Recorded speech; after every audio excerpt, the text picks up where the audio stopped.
kulankan maanta ka dhacay magaalada Baydhabo ee xarunta gobolka Baay waxaa lagu taageeray isla markaasna lagu soo dhaweynayay wariye Maxamed Aweys Mudee oo loo yaqaan boqorka bartamaha waxaana si wada jir ah u soo qaban qaabiyay isla markaasna isku soo dabariday wariyaasha ka howlgala magaalada Baydhabo ee xarunta gobolka Baay ardayda jaamacadda Khayra University iyo maamulkooda waxaana ka soo qayb galay wasiir ku xigeenka wasaaradda haweenka iyo xuquuqul insaanka dawladda federaalka Soomaaliya Samro Ibrahim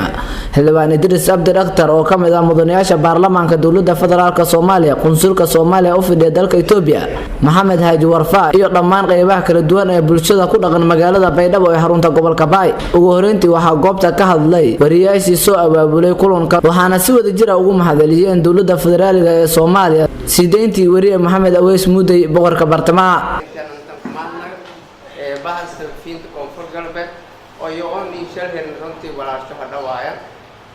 muhiimadana waliba waa inay nankaada karaamaysid warqorka ka jaro marka marlamaad kama santii dadkii munaasabadahan oo qayb galay hadal kulli asxaabtay arkay muddaan waliba ay ka tadliin kala faraxdan inay la dhawaaytaan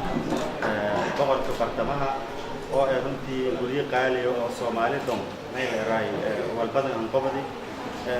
fadafan uma tahay isku galbeed ila loogo wariyaal oo wadada nagado aqoon kulan ka targalnay inaan ka dhawaayna boqorka bartamaha oo aysan socotaan muddo 27 sano ee hadii aan qaldanayna dawladda Itoobiya maxkamadda ka sarreeyta ku xukuntay inuu saxabsa ka jar waana la ka dhawaayahay wariyaha rugcadaada oo la sii ku sheekoy Maxamed Aweys Mudee oo langordo boqorka bartamaha Maxamed Haaji Warfaa qunsulka Soomaaliya u fidhiya dalka Itoobiya iyo waliba wariye Maxamed Aweys Mudee boqorka bartamaha ayaa ka mahadceliyay soo dhaweynta loogu sameeyay magaalada Baydhabo ee xarunta gobolka Baay soo dhaweeyeen magaalada Baydhabo oo ugu dambeysay muddo 25 sano markaas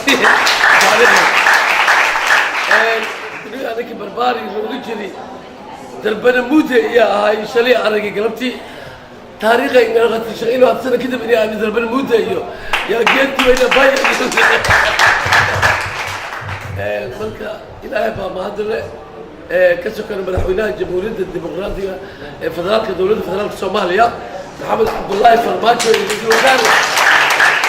حسن علي خيره وحسن السنة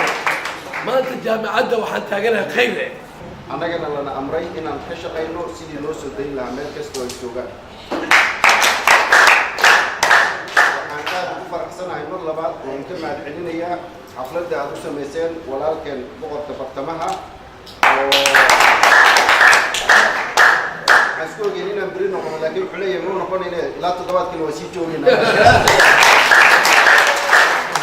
xildhibaan Idris Abdi Dhakhtar oo kamid ah mudanayaasha baarlamaanka dawladda federaalka Soomaaliya oo qayb ka ah soo dhaweynta loo sameeyay wariye Maxamed Aweys Mudee boqorka bartamaha ayaa asna goobta ka hadlay dadka dhibaatada la qaybsaday sida wariyaalkan oo kale qaarso la hiro la handado dad soo ka dhaxjar mas'uuliyiintaas aqoonyahanadaas xil hadda Soomaaliya macnaha maalin walba taliye la magacaabo walba qaadooyin diaspora lay koo kala tan diaspora lay magacaabo dadkii wala kuma qona dadkii oo inqroorna يا هي دتك الروجي دتك دبعت القيم سدي إن لما قعدوا ديجانة نشل كسو دتك دياسبر رورن هذه سكروري لواتي شنسل دبده جان كوي دتك ما بالقبض دكتور دتك نبقى قبض ده أحمد إبراهيم بولشة TV Baydhabo